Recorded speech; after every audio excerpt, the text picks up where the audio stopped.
આ બજેટ પ્રધાનમંત્રી નરેન્દ્ર મોદીજીના વિકસિત ભારતનો રોડ મેપ છે.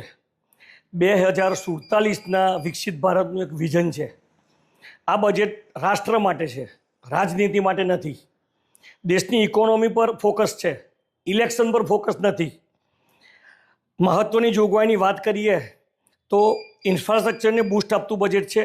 7 નવા હાઈસ્પીડ રેલ કોરિડોર બની રહ્યા છે, રોડ કોરિડોર બની રહ્યા છે.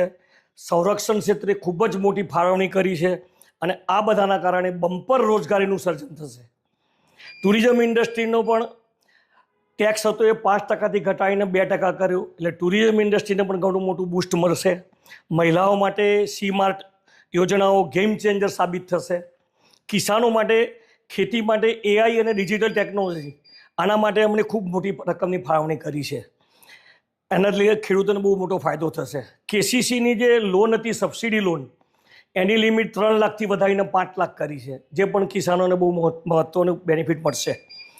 જો શું સસ્તું થશે તો કહું તો ગંભીર રોગોની દવાઓ પર સરકારે બધી ડ્યુટી માફ કરી દીધી છે. દવાઓ ખૂબ સસ્તી થશે. સોલાર પેનલ, કપડાં, ચામડાની વસ્તુઓ, ઇલેક્ટ્રોનિક્સ, આ બધું ખૂબ સસ્તું થશે. આ આમ જનતાને ફાયદો થશે. આયકર નિયમો બહુ સરળ બનાવ્યા છે અને આયકર નિયમમાં જે ડિફોલ્ટર માટે જે એફઆઈઆરની જોગવાઈ રદ કરીને દંડનીય જોગવાઈઓ કરી છે, એટલે હવે જે જેલને એફઆઈઆરની બીક હતી એ જનમાનસમાંથી દૂર કરી છે. ટૂંકમાં કહીએ તો આ બજેટ 145 કરોડ દેશવાસીઓની આશા અને આકાંક્ષાઓની પરિપૂર્ણ કરતું બજેટ છે. જય હિન્દ.